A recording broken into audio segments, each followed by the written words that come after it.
Cool. Good morning, everyone. Welcome back to the second set of workshops for the Verifiable AI Hackathon. Today, we're going to cover AI x DeFi, which is DeFAI, and consensus learning. I'm again joined by Horia, a research scientist at Flare, and I'm Dinesh, the technical product lead at Flare. So I'm going to start with going through some slides on why DeFAI is important and what it can mean for the full space as a whole. So just to give a bit of background, we have the Flare x Google Cloud Hackathon, sponsored by Google Cloud with community partners Blockchain at Berkeley and DoraHacks. There's a total prize pool of 100,000 USD, 4 different tracks, and you can register on hackathon.flare.network. In today's workshop, I'm going to go through sort of what are AI agents, some notes on how AI agents can move us from the imperative model of interacting with blockchains to the declarative model of interacting with blockchains, why verifiable AI agents matter, and how we can create DeFAI agents using Flare AI Kit. And I'll end with what are some next steps and some responsible AI practices that should be followed for this upcoming hackathon. So AI agents at their core are autonomous software systems that can basically understand their environment. They can perceive it in some way, make a decision, and then take some action to reach a goal. So they're, in that sense, quite similar to humans, like the way we perceive, let's say, the air around us. And we can then make a decision based on that, and we can take some action to reach a goal. So the brain behind AI agents are things like, large language models like, Gemini, DeepSeek, and Claude. And then the hands and the feet, this is sort of how you interact with the external world. That would be things like DeFi or external data, social media, could be governance, so on and so forth. And what does this change when it comes to DeFi? So right now, if I'm an end user of DeFi, I want to achieve some goal, right? Maybe the goal could be as simple as I just want to swap 2 tokens, or it could be more complicated, like I want to earn yield with this set of risk parameters. The current blockchain model basically means that I have to know all of the intermediate steps to get to that goal, right? I need to know which protocols I'm going to be using. I need to know within the protocols which parameters to set. And that's quite complicated, right? And with AI agents, we can basically move this to a declarative model, where as the user, I just specify the end goal that I want to get to.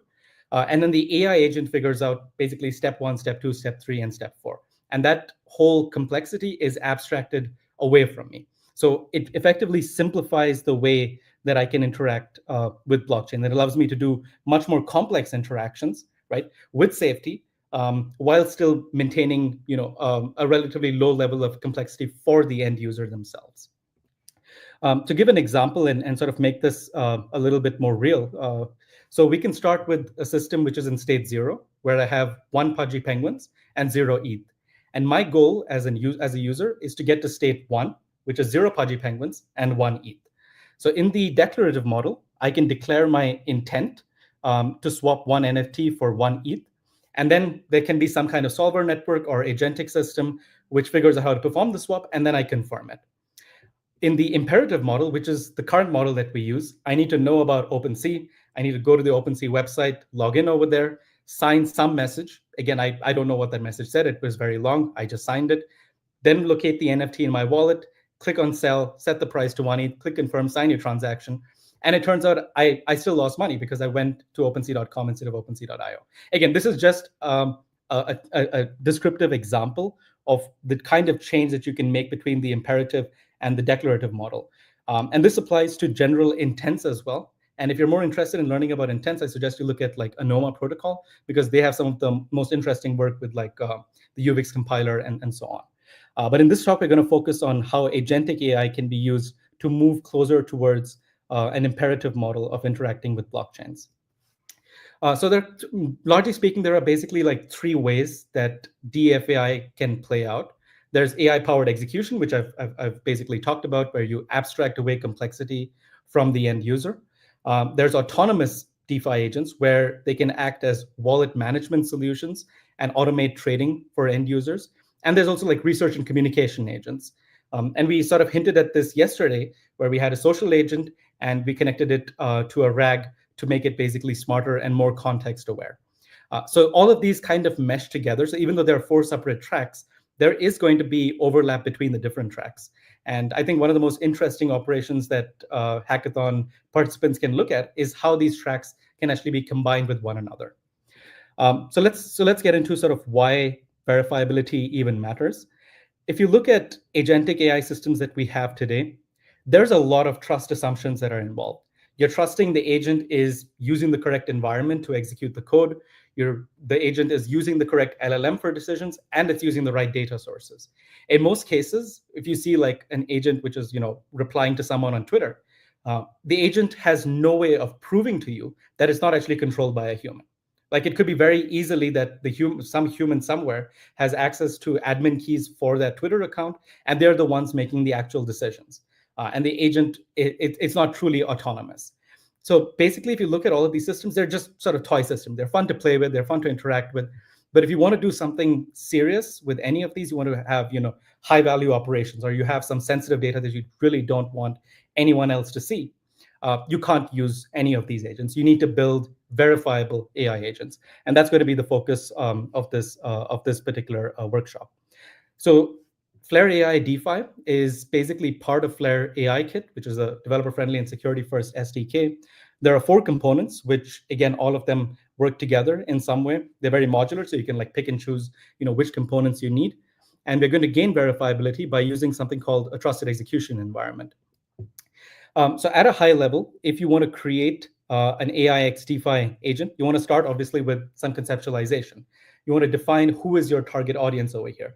And I broke down a few potential target audiences in a few slides ago. So you can look at that and maybe figure out like, who am I targeting with my hackathon build?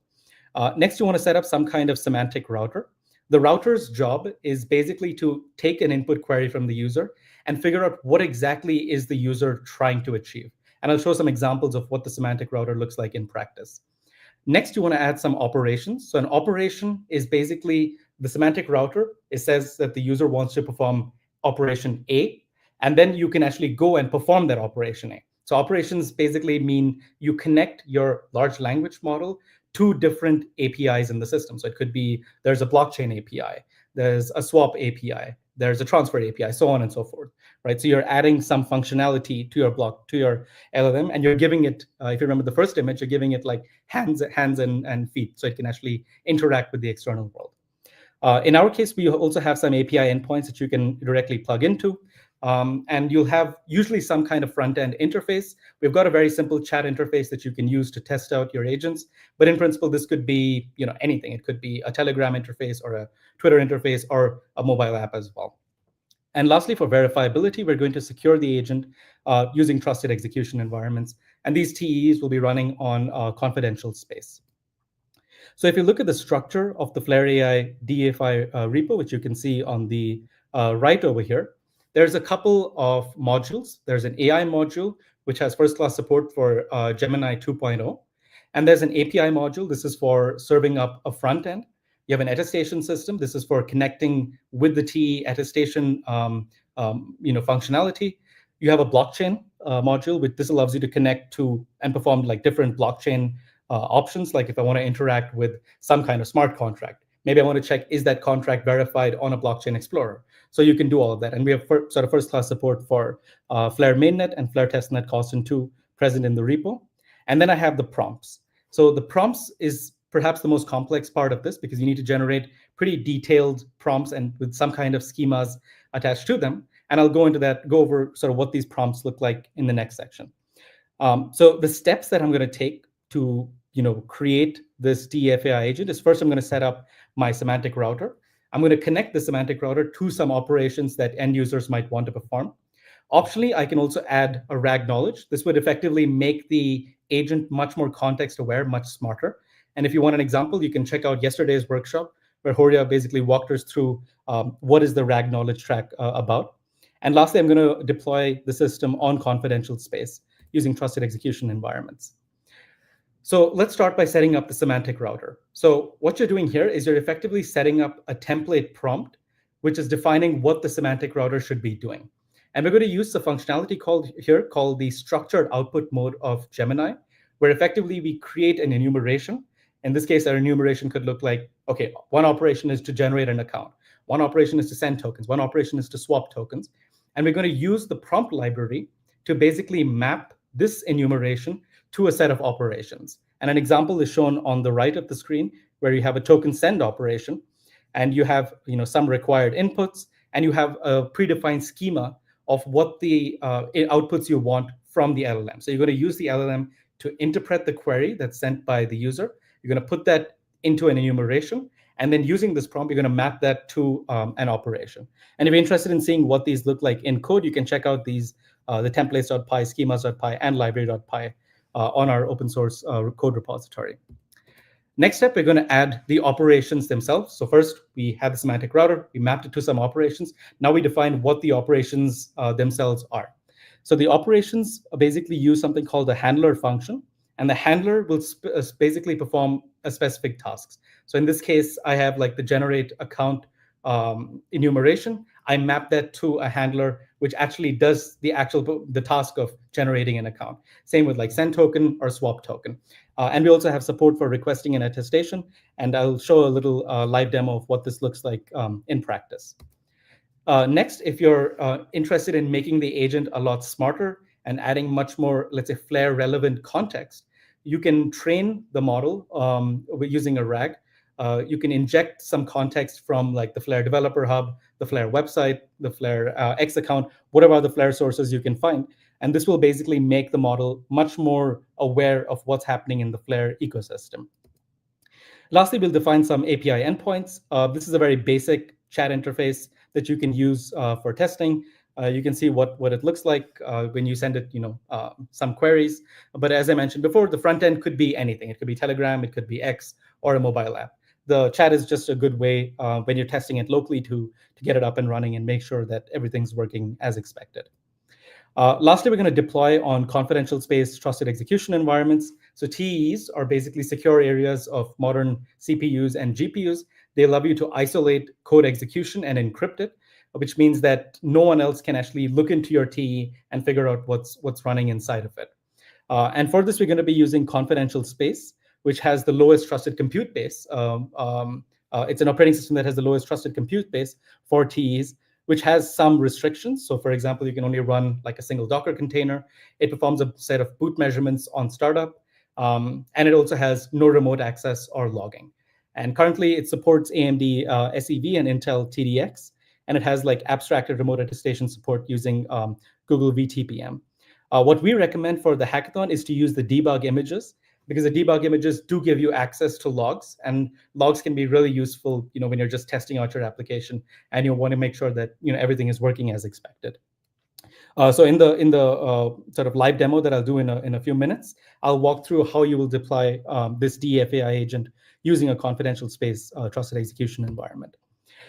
Some interesting ideas for hackathon developers to explore is one is to create a natural language interface for the entire Flare ecosystem, right? So my query might look something like swap 100 FLR to USDC and deposit as collateral on Kinetic. So Kinetic is a borrow lend protocol on Flare. And I've listed out a set of protocols over here. So SparkDex, it's a swap protocol, and it also has perpetual futures, Kinetic borrow lend. Raindex, you have several trading strategies, and Cyclo, you have liquidation-free leverage.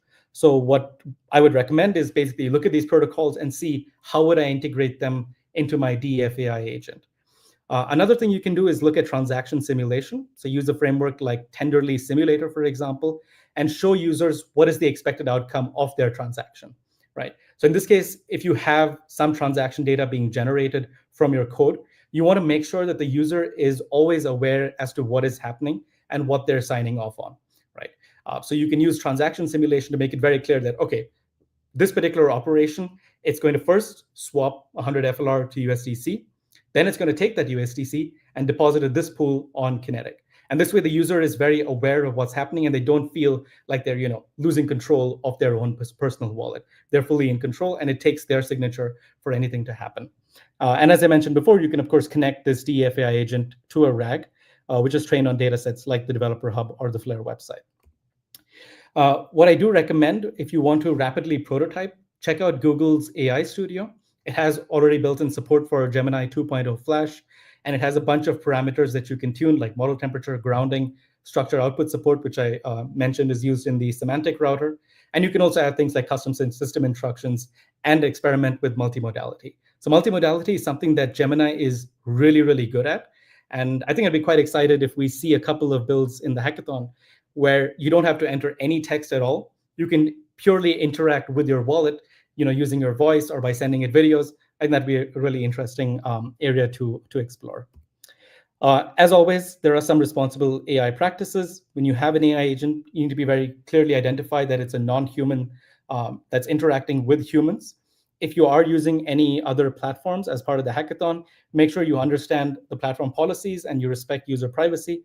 And if you're ever in doubt, we recommend checking out the responsible AI principles, which are laid out by Google. And that gives a really nice sort of comprehensive framework for how to think about using AI in a way that benefits the most people possible. For next steps, you should get ready for the hackathon onboarding that will start on March 6th. If you have any questions about the hackathon, feel free to reach out to us on Telegram. And also you can check out the Flare AI Kit template repos. And these are all open source right now. So that's basically the end of my talk, and we can get into the live demonstration section of this workshop. So this is the repo that we're going to be using. It's Flare AI DeFi, and you can navigate to it on GitHub.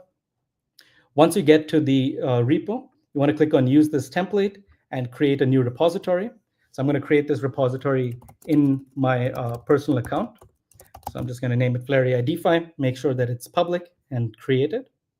And what this is going to do is basically just going to take all the code that's in Flare AI DeFi in our repo and put it into like your personal GitHub account. And now I can start walking through the README over here, right? So I've already cloned the code locally, and now I can start to build it and test it out on a local system. So for that, there's a very simple Docker image that you can just build. You can just copy this command. This is my code that's stored locally. I'm just going to run the Docker build. And what this is going to do, if we examine the Docker file, it's a multi-stage build. In the first stage, it's going to build the front end. That's the chat UI that I showed a screenshot of during the talk. Then it's going to build the back end, which is a Python backend with all this different functionality that we listed out. It's going to use NGINX and a supervisor D. This is to handle and sort of route requests that are being made, let's say, from the front end to the back end, and also from various users to the front end. And I have some environment variables. This is something that's required by confidential space. Basically, these keys over here can be overwritten in my environment file. So if I go to my environment file, basically you would have entered your Gemini key, Gemini model. And over here, it needs an image reference. So this is basically where it's going to pull the image from when running it in confidential space. And it needs an instance name as well. An instance name generally is just your team name and your project name. Okay, it looks like our Docker build is complete. So we can go back here, and now we can run the Docker container. So again, just copy the command and paste it over here. For all of these parameters, so there's a parameter here called simulate attestation. So simulate attestation basically refers to the remote attestation generated by the TE. Now, of course, this attestation will not work like when you're developing like locally, right? So when you're doing it locally, you can just set this to true. And basically, it's going to simulate a VTPM module, but not actually connect to it. And when you do the deployment on confidential space, then basically just set this back to false, and it's going to connect to the actual hardware TE.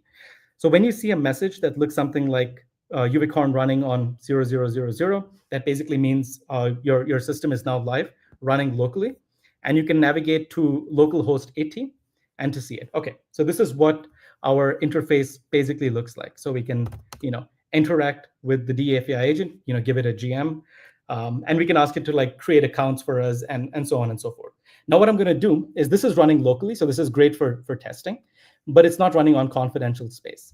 So let's get this deployed on confidential space. So if you go to the deploy on TE section in the README, so first you want to make sure you have access to Verifiable AI Hackathon. And when you have access, if you open that link over there, you will basically see a message saying you're working in Verifiable AI Hackathon. And again, to repeat myself, the access will be granted on March 6th, which is one day before the hackathon. Next, you want to make sure you have your Gemini API keys. Again, just navigate to the link over there and click on the button that says Create API Key, and you can attach it to the Verifiable AI Hackathon project. You should also have installed the gcloud CLI. There's some pretty clear instructions given by Google on how to go about doing this. So let's start with the actual deployment on a TE. So this is a very simple three-step process, basically. So first, we're going to set our image reference and instance name in the environment file. And as you saw, we've already done that.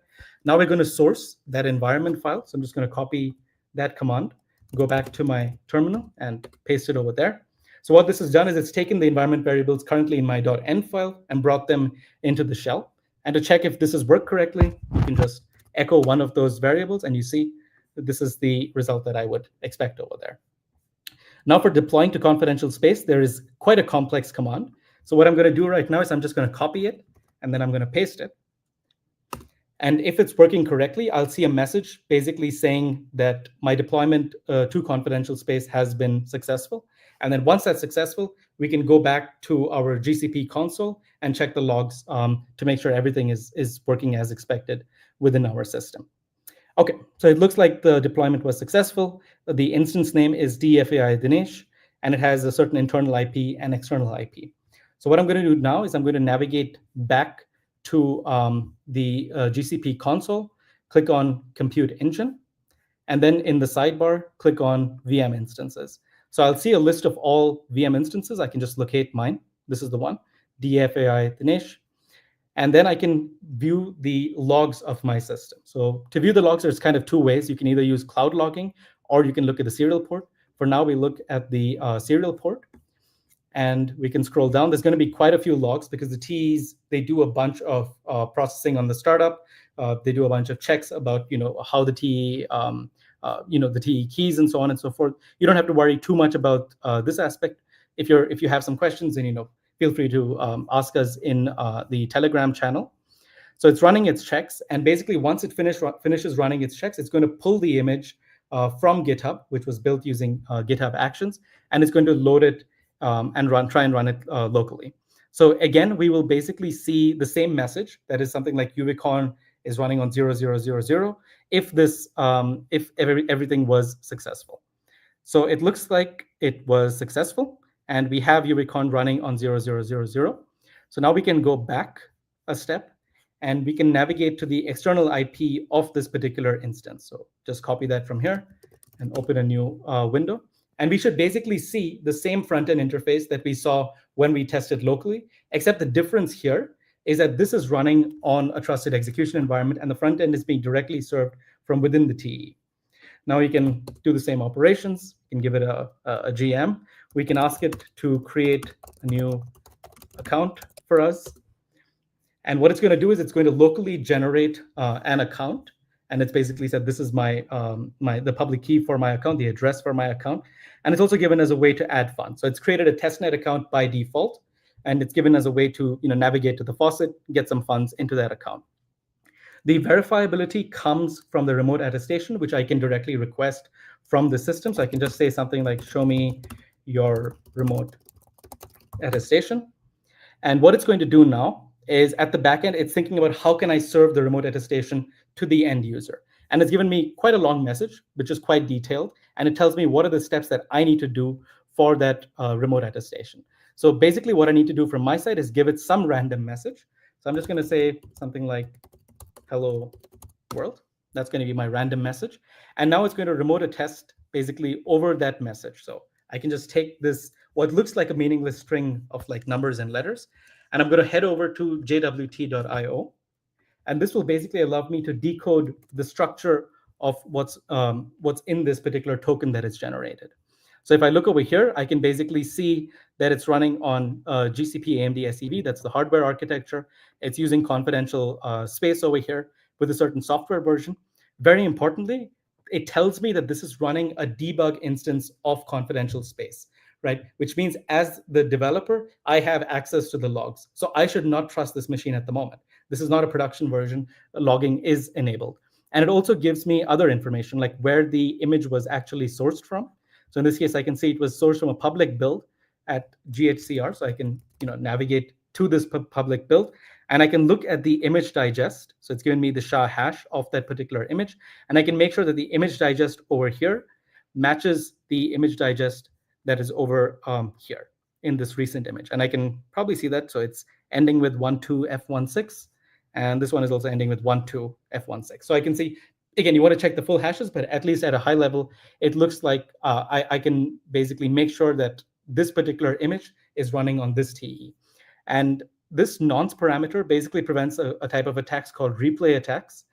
So this message that I sent it, I know that I couldn't have got that message from anywhere else. So basically it tested over that message. That gives me, let's say, an additional level of knowledge that this TE is doing exactly what I expect it to do. And I'm interacting with this particular TE itself and not anything else. Okay, I think this wraps up what I wanted to cover in this part of the workshop. So maybe now what we can do is Horia can jump in and he can talk about consensus learning.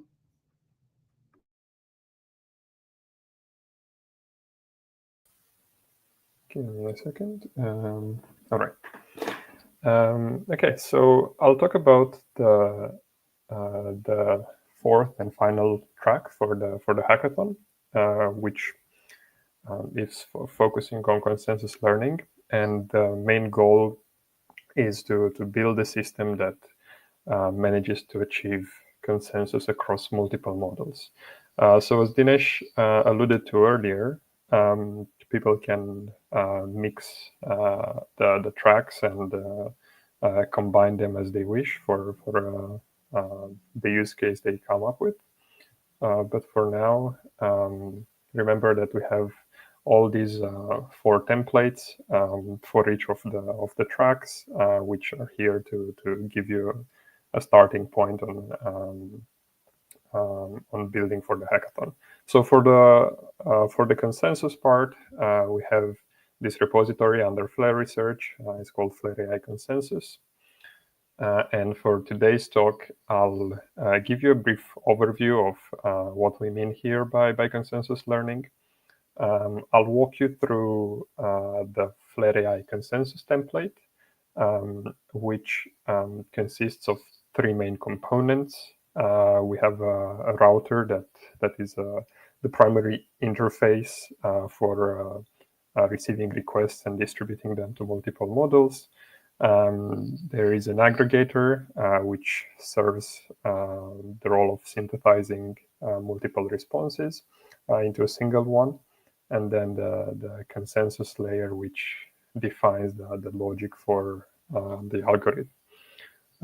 So after this, I'll give you a short demo on how to get started with the Flare AI consensus template. And finally, we can walk through some hackathon ideas and next steps. Okay, so for consensus learning, at its core, this is a decentralized ensemble learning paradigm, which we originally applied to a classification problem. So it combined consensus protocols that are commonly used in blockchain systems, but predate those and have been around since the introduction of distributed systems with machine learning.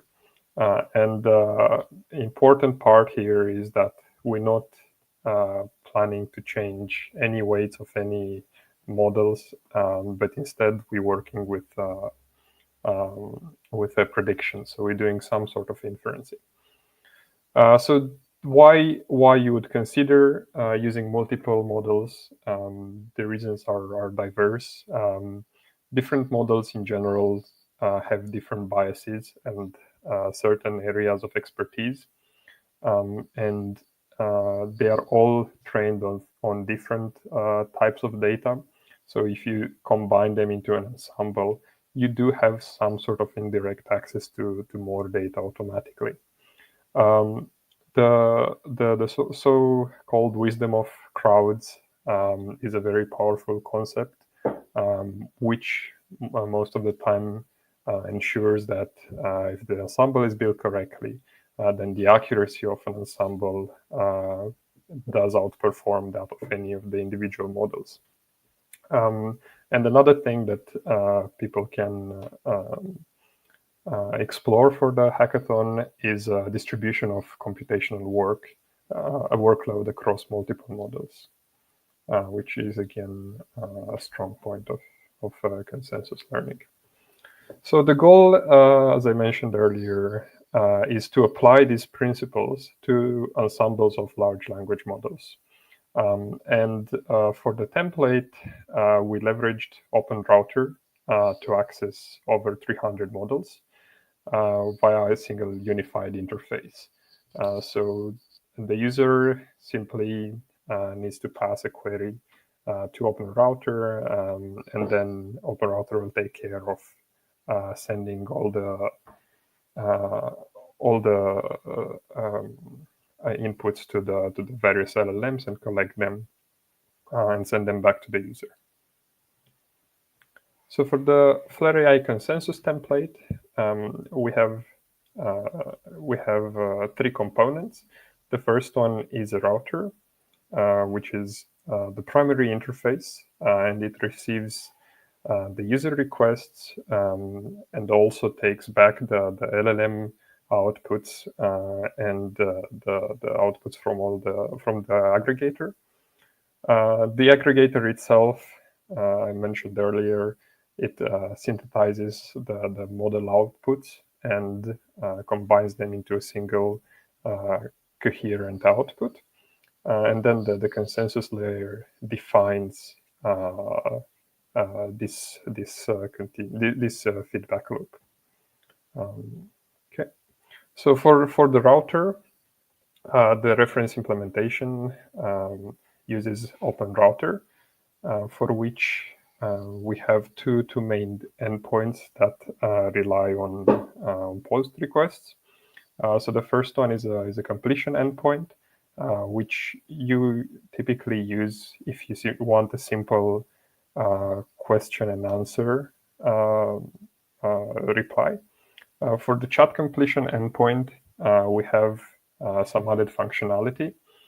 So any conversation needs to be structured into this sort of dicts with a role and a content. And the role can be one of three types: a system role, an assistant role, or a user role. So the user role is just treated as a query from an external user, while the system role is treated as some sort of instruction for the LLM. And meanwhile, the final one, the assistant role, generally the LLM treats it as if it was a previous response. So if you look at any of the models available, they come in this form. So there is a unique identifier. You can see the type of architecture, and there is some additional pricing.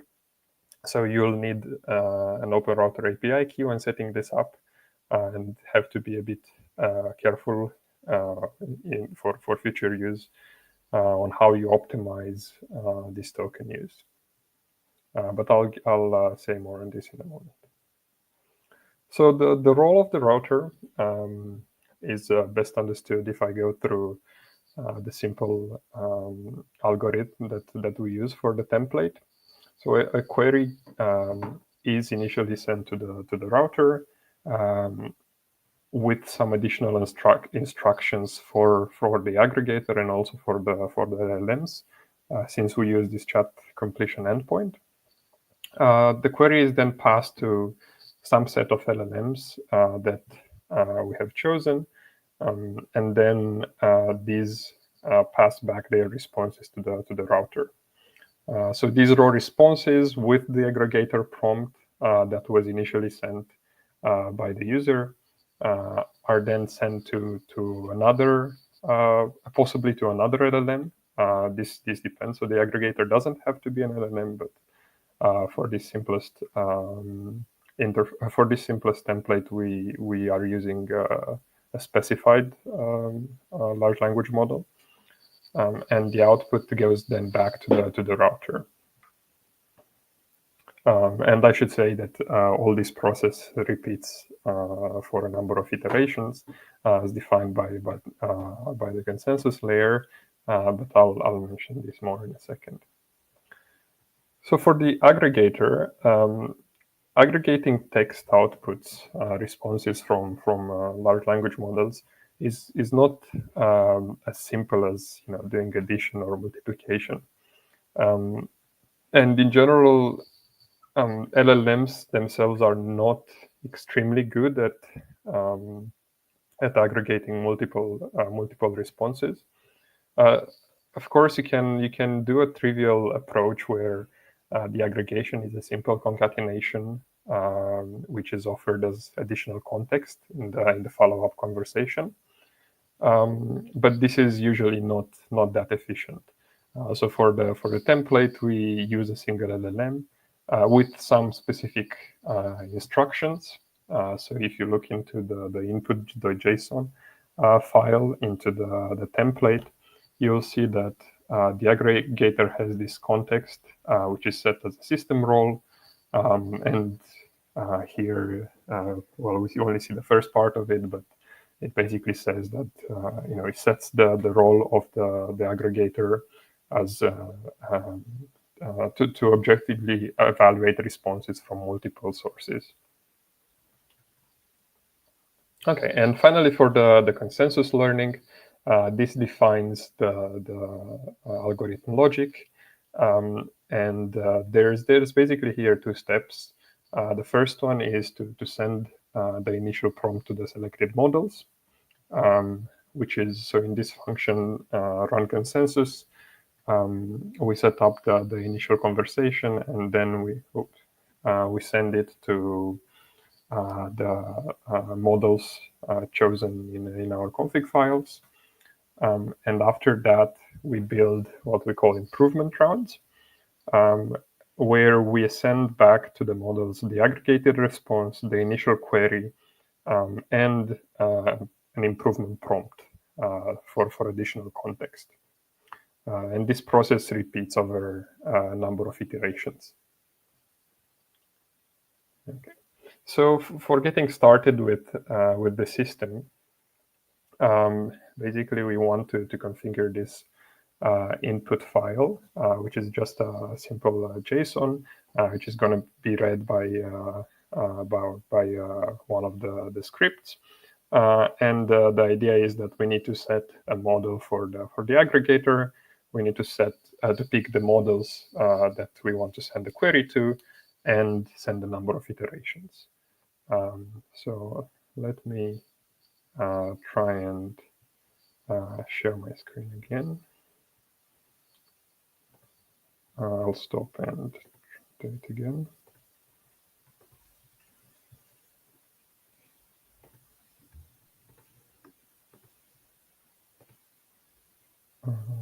One second. Okay. So I'm basically here. I just skipped some of the steps that Dinesh walked through earlier. I cloned the Flare AI consensus repository. I'm in the README file, and I've already built my Docker image. Just to show you how the input.json looks like, we basically select a set of models. So these are some of the models available to use. We have some simple scripts for getting all the models. You can see them. They look something like this. So, for instance, we have these cognitive computations, Dolphin 3.0 from Mistral, which is also free of use. So all the pricing is 0 here if you want additional testing. And there is also a brief description of what the models are usually good at. So going back to the input, we now set, we are using 3 models. So this Quen model, Sophor Sympathia model, which I think is from NVIDIA, and Google Gemini 2.0 Flash. And for the aggregator, we're using one of the Llama models with some specific aggregator context for the system role, and the additional user query, which basically says that you have been provided with these responses. your task is to synthesize them into a single one. And finally, we set up a number of iterations. So after the Docker build, we then just need to run the container. I'm doing it here.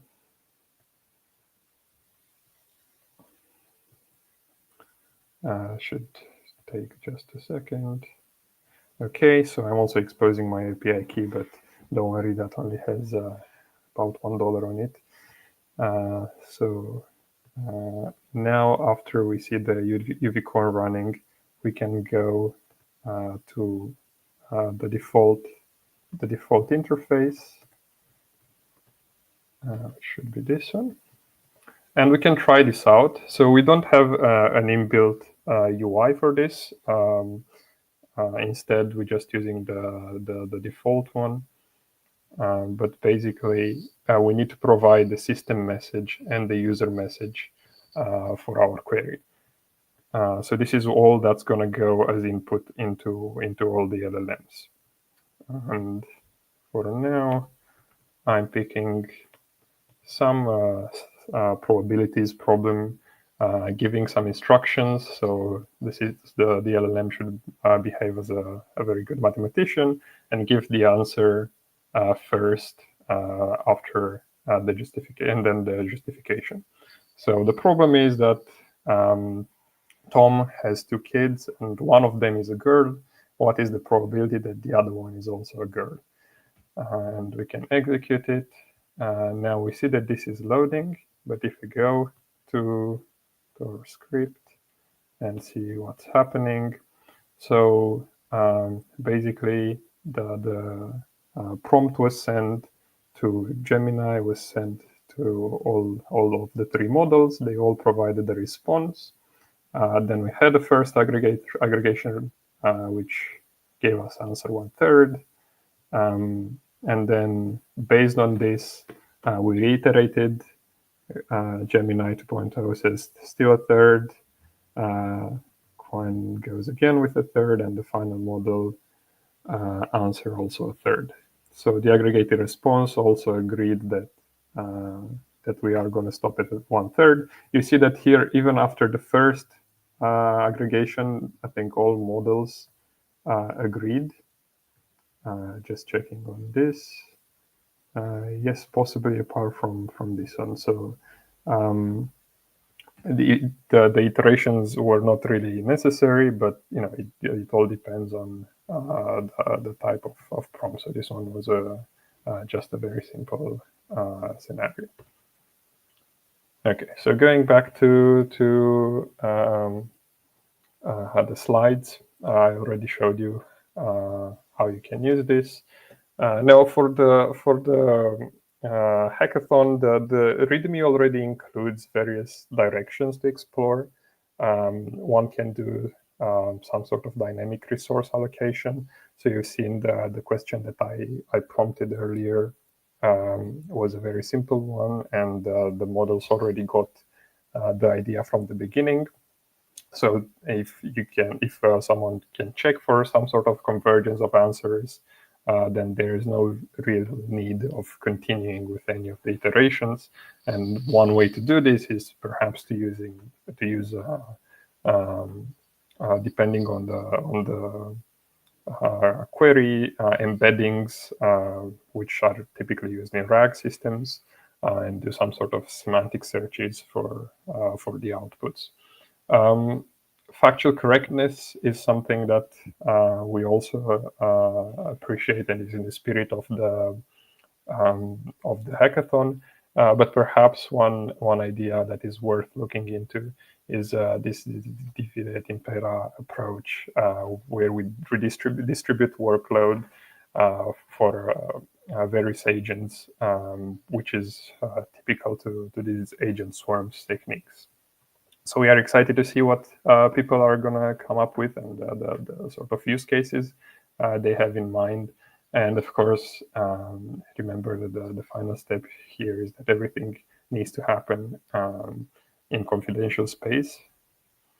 For the responsible AI practices, Dinesh already went over them, so I'll skip those. But remember that we are available on Telegram, so do reach out to us if you have any questions, and we'll see you at the hackathon. Okay, so that's all from me.